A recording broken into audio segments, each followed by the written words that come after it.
Hello, everyone. Welcome to another episode of another Dime in the Jukebox. Today, my guest is the host of the Hot Child in the City blog, Rio Thorogood. Rio, thank you so much for being on my show. It's really great to have you. Thank you for having me. No problem. No problem. So, my first question for you is when did you create Hot Child in the City? I created it shortly after I went to Coachella last year. I had all of these thoughts about the performances I saw, specifically Harry Styles, who headlined. He was the one that really stuck with me. And he kind of has this old soul. And I kept thinking he reminded me of this kind of Paul McCartney, almost Simon and Garfunkel, but he has his own modern twist on things. And I just kept thinking about that. I was actually driving listening to his latest album before Harry's House came out, and I was just totally I'd known him before, but was totally entranced by it and his solo music. Um, and I kept thinking, I just had all these thoughts. I was like, why not just write them down? And that's kind of where it came from. I'm boring my friends too much with all of these conversations about musical analysis that they don't understand. Some do, but who aren't in the music business. But yeah, so I was just kind of thinking, why not write it down, make a review? That's kind of how it started. My first review was on Harry Styles at Coachella. So it just kind of fell into place after that. And Hot Child in the City, as you know, is named after the Nick Gilder song from the 1970s. Yes, absolutely. I know. Yeah, I'm a big fan of kind of 60s, 70s classic rock. So there you go. Nice, nice. Yeah, I definitely want to check out more of Harry Styles' music. Don't Worry, Darling is one of my favorite movies, and honestly, I love him in it. I think he did a great job. I do hope to see him in more movies. And so far, I only maybe know like a couple of songs by Harry Styles. Did he do Sign of the Times? Yes, he closed with that and then kind of encored closed with Kiwi. That was kind of like the rock moment, but everyone was crying during Sign of the Times. I don't care who you are, if you're the biggest metal fan or, totally like not into pop or that kind of music. I don't care who you are, you're crying at that song. He radiates positivity. So I'm sounding like that.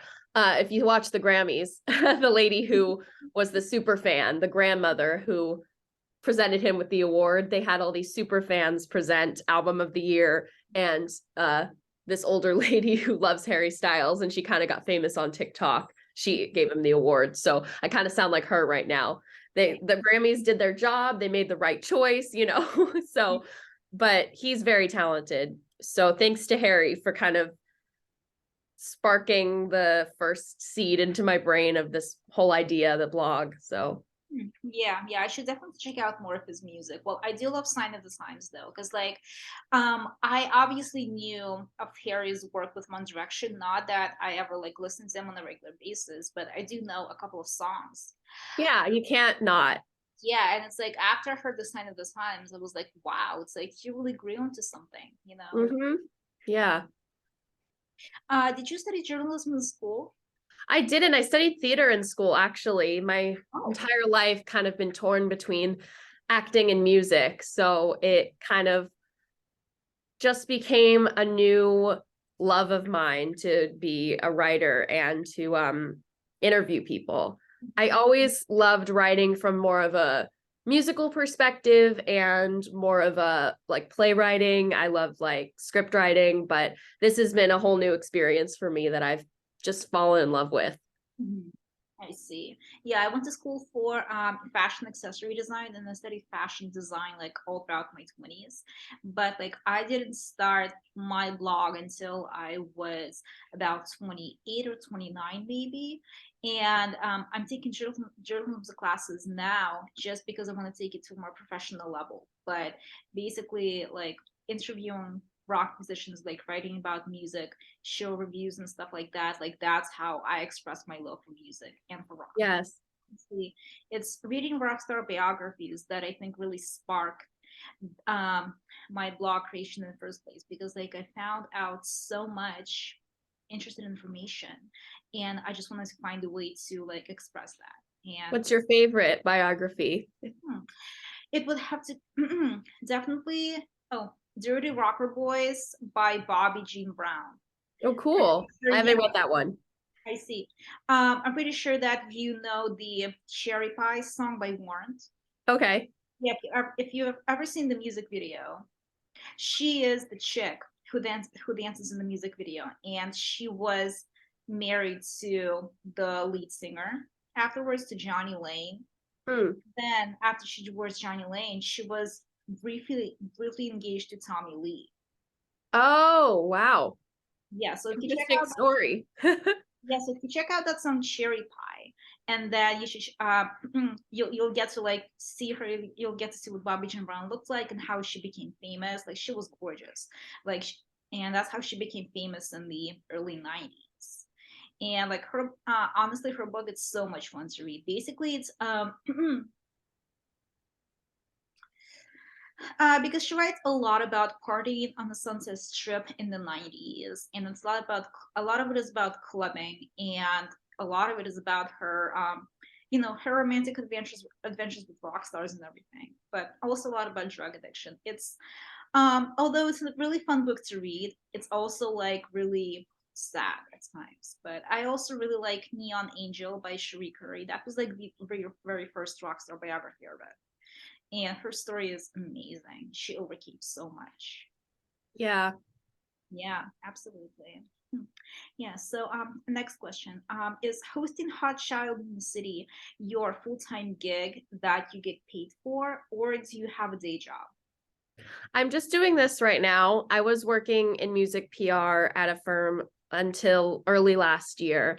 And then it kind of became, why not do it myself, make my own website?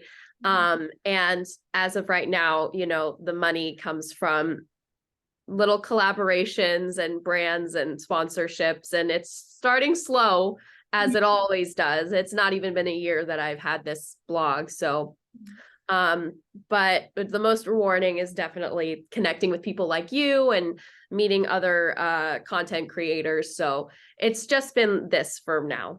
I see. Well, considering the fact that you've had your blog for less than a year, you have definitely come very far. Thank you. And maybe I'm gonna have to ask you for some tips later on, because I've had mine for about 2 years now, and I only just started doing the recorded interviews this year. I haven't done as many as I would have liked, because I mean, mostly I was just being kind of lazy, but sometimes I've been busy. But I'm definitely planning on expanding them more. But yeah, you have definitely done a lot with your blog and shit. Thank you. Yeah, no problem. How did you come up with the idea for Hot Child in the City? For the overall website, Yeah, well, for the overall blog itself. I've always loved like list making. If you look at some of my college journals, you'll find, doodles and top 10 underrated songs by The Who, or how many Beatles songs can I name until class is over, like quizzes and things like that. So it was kind of easy to start doing that. I love list making, and I have a few like rating my favorite Neil Young songs, or some quizzes I've done more in touch with astrology, which I'm into, but I'm not an expert. So if anybody doesn't get, I do what album are you based on your zodiac sign? So I have what Taylor Swift album you are, what Lana Del Rey album, Beatles album. Someone wrote to me recently, can you do Machine Gun Kelly albums? I don't know enough of his music to do that, but I like that people are enjoying them. But if you don't get the album that you want based on your sign, I'm not an expert, but it's just a fun hobby. And why not share it with people who are also interested? So yeah, I've always loved, those came easy to me to do the list making. It's the longer form writing that has been more challenging in a good way. So I think that it just kind of came natural to a lot of things that I'd already been doing in my free time. Mm-hmm. I see. Okay. Okay. What first sparked your interest in rock music? Oh, just my parents they, since I was little, they kind of, they never forced it down my throat, but it would be, what's playing in the car.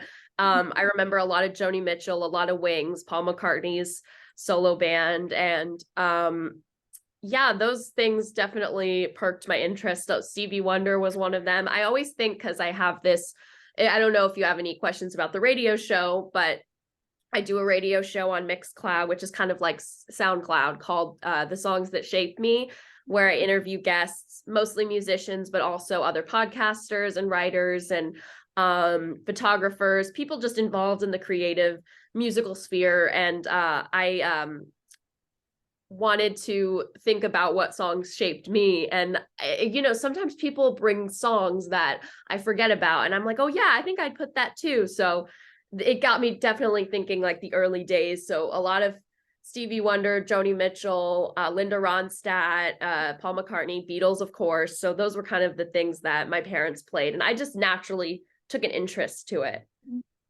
I see.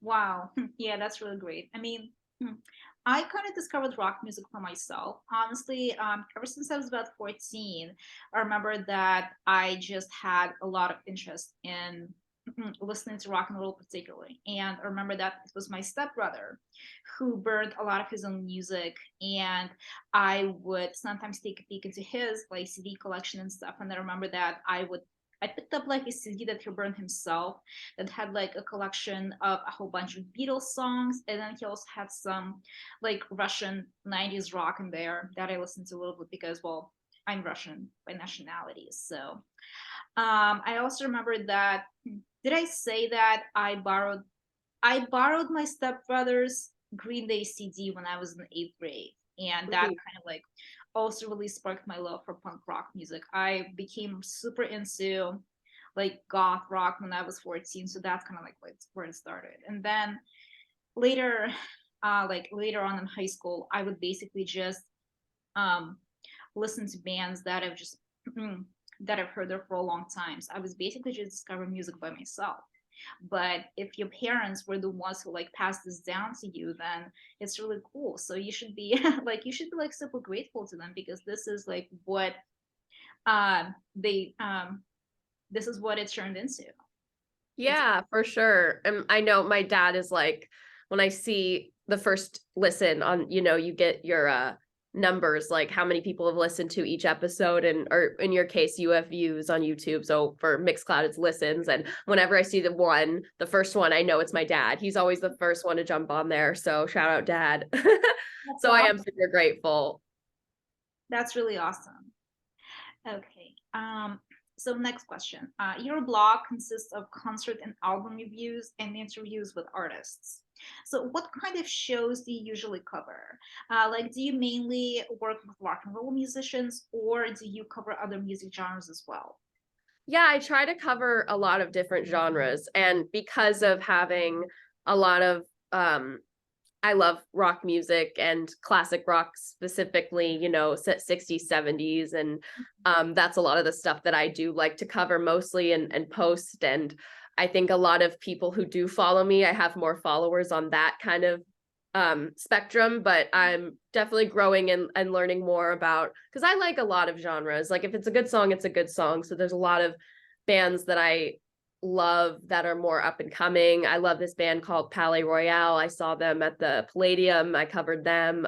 Blue to Tigers, fantastic. And I love a girl called Upsall. And so I try to, and they're everything from like funk, emo, and kind of punk, kind of rock, kind of pop. And so I cover everything. It's not, it's definitely not specific.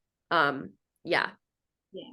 Yeah, because I remember when I was looking at your web page, and this was a while ago. This was maybe like 6 months ago or so.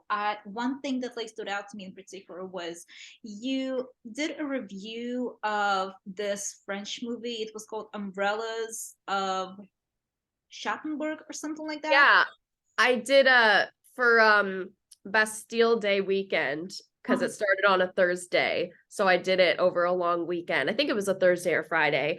And for the 4 days of the weekend, I just did French music content, because I do love French music, like Francois Hardy, I'm probably gonna butcher some names, but Jacques Dutronc and Sylvie Vartan. Like, I'm definitely butchering these names, so excuse me. My French is, I took Spanish in college and high school, so there you go. But I always loved that in that 60s yeah movement. So I did like a playlist, and I did a list of French musicians you should know, that are some French and some that are English and some that are, you know, from all over the world. Just like Eartha Kitt, for example, did a bunch of French albums and French music. So we know her as like Catwoman and Santa Baby, but she spoke like 4 different languages and sang in French and I think German as well. So and I also did 5 French films. So that's what you're talking about, with great movie scores. Well, yeah, and like, well, that's definitely awesome. Yeah, because that's like one thing that I noticed about your blog is that you cover not just like rock and roll and not just like and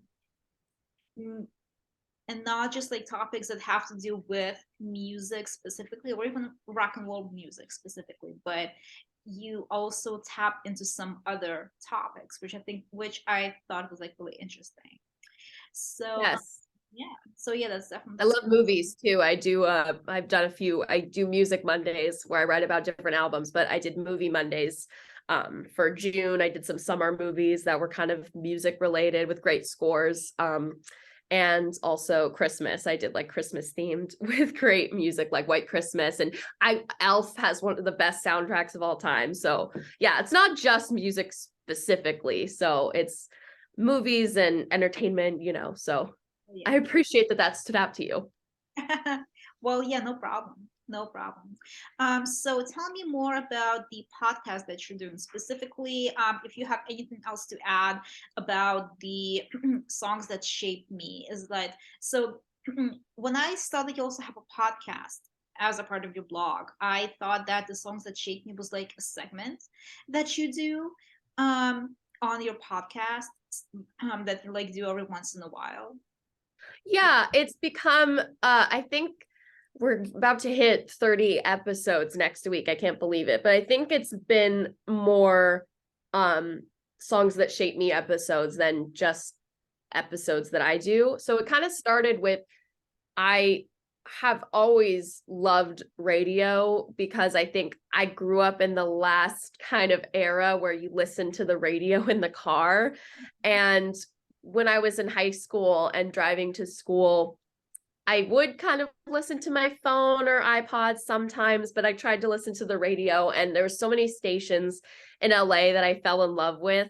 One being 100.3 The Sound, and it's not there anymore. It's now a Christian rock station, but a lot of the DJs went on to different stations, like K Earth 101. I love Jack FM, and I actually interviewed the host of Jack FM, the voice of Jack FM, if you will, Howard Kogan. So that was a really cool interview.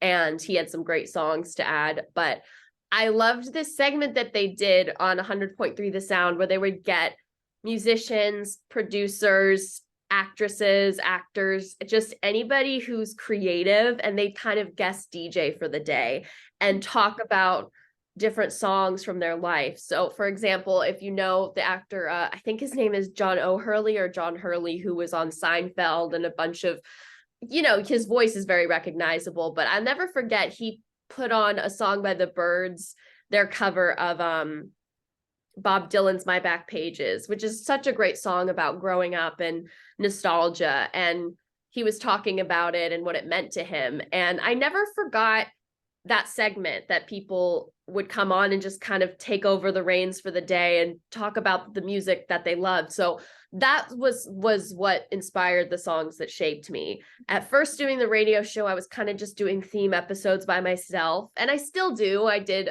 Christmas and New Year's, and I have some other ideas coming up as well. So it's not just the songs that shaped me, but that's been probably one of the things I'm most proud of with this blog and radio show. It's a podcast because there's a lot of talking, but I also have the music involved.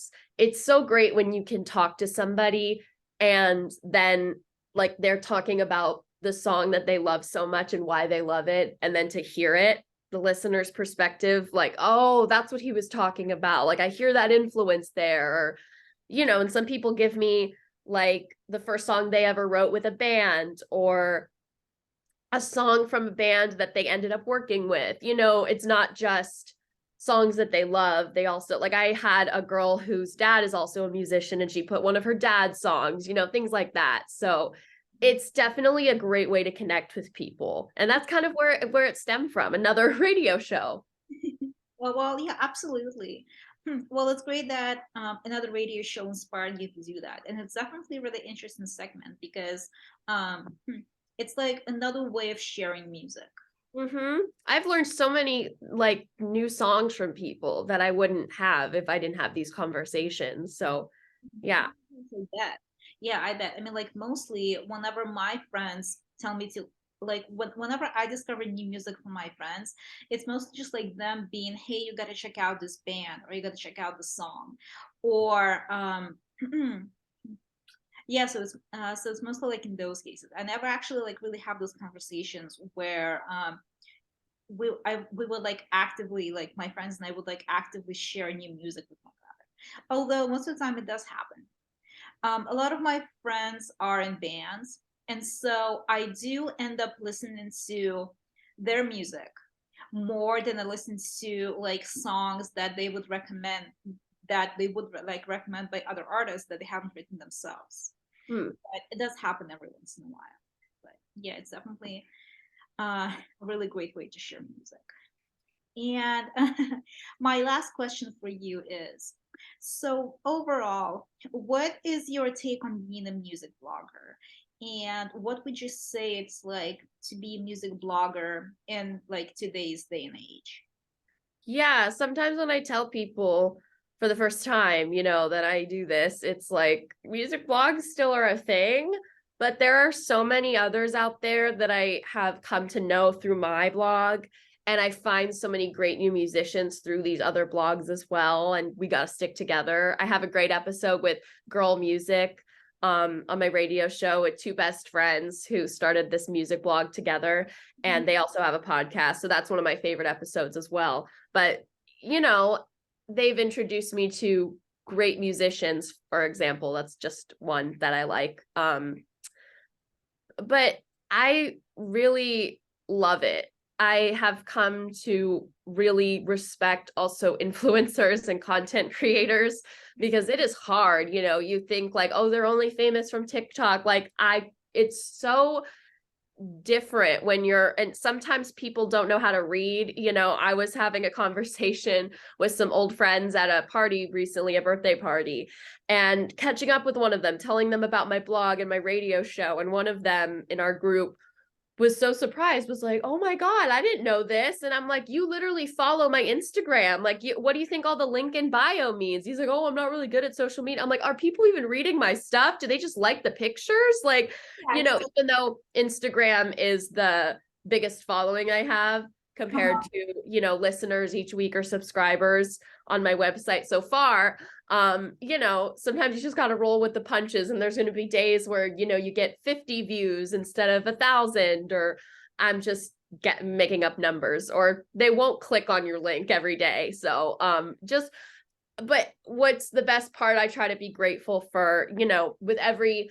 999 or 9,000, 900,000, 99,999, be grateful. You don't need to hit the million right now. You can set a goal, which is great, but instead of being frustrated you don't have the million, be grateful for the 99999 that you do have.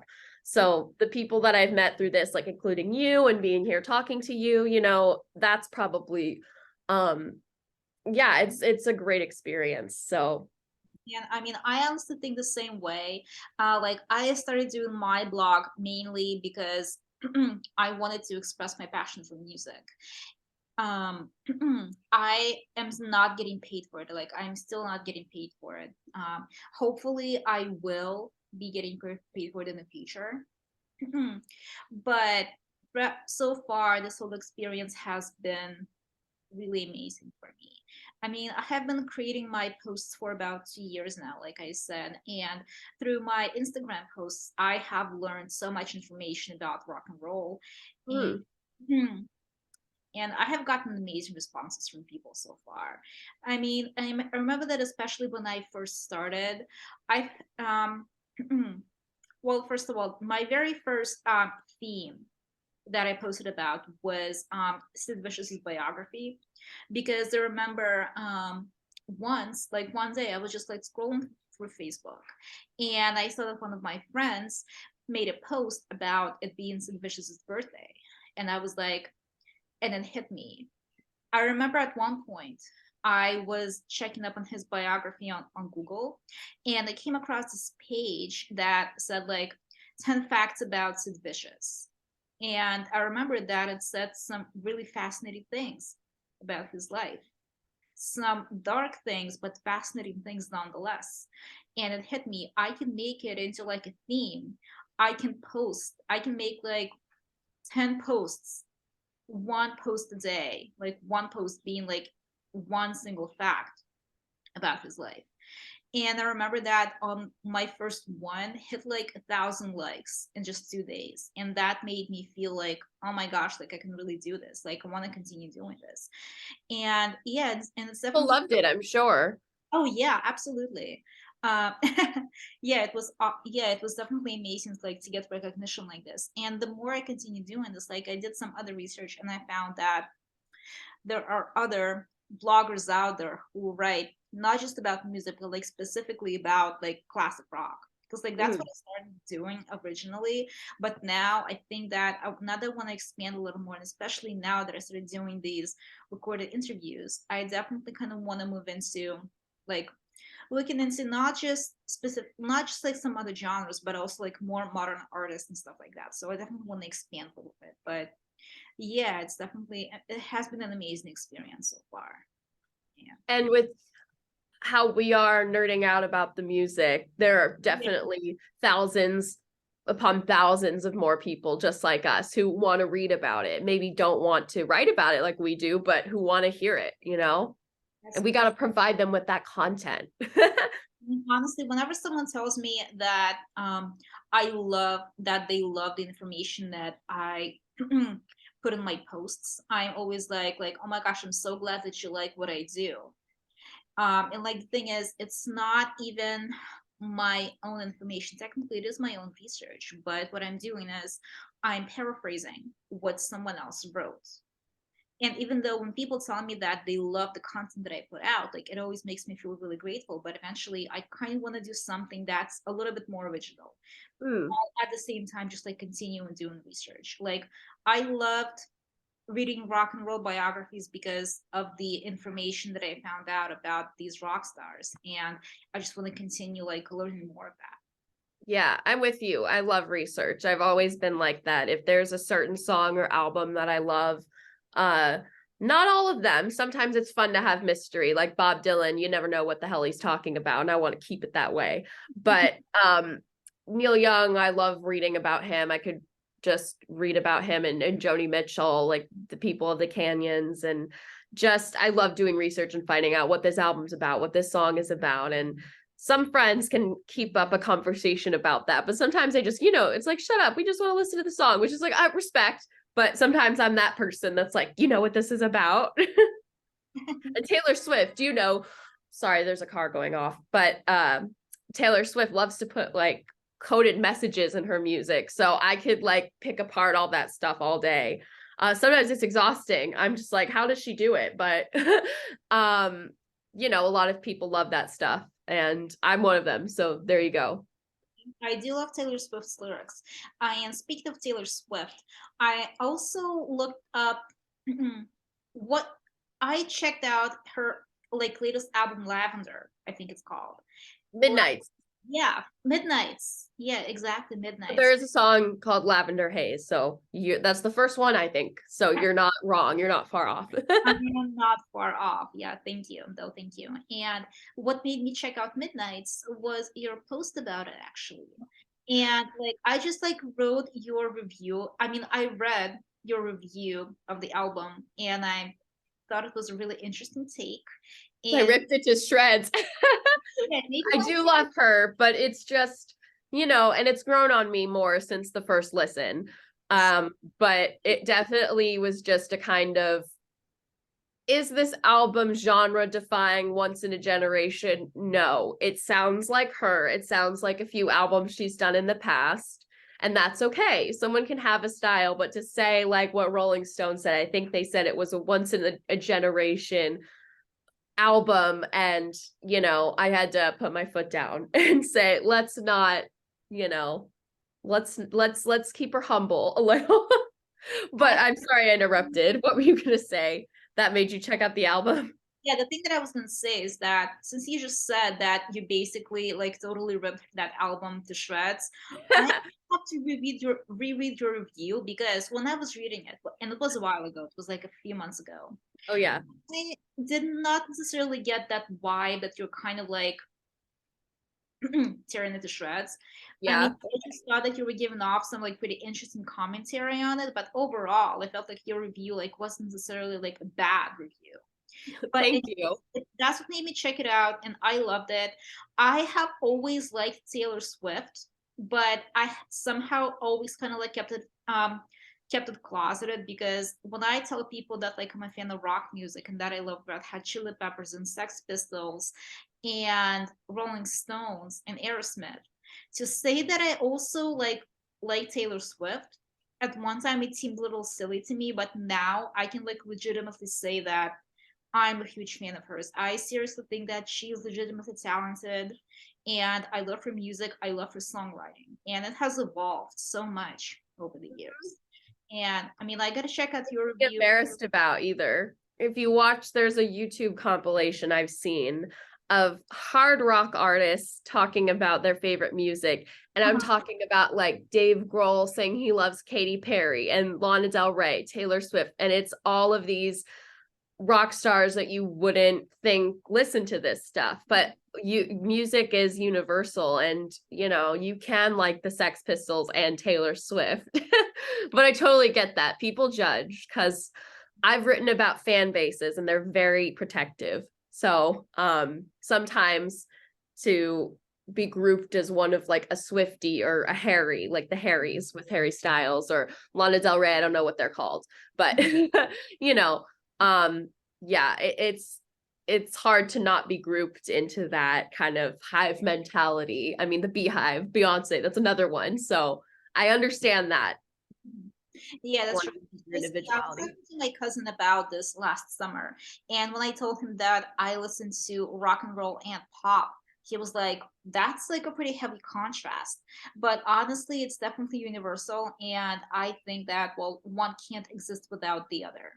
Oh, 100%. You can hear little notes in modern songs and think that's Beatle-esque, or that reminds me of Hall & Oates, or just something from the 80s. Like The Weeknd's whole new album from last year, Dawn FM, that's completely, I would argue you could put that on and someone who never heard it before could think it's from the 80s. The synthesizers, things like that. Everything's influenced.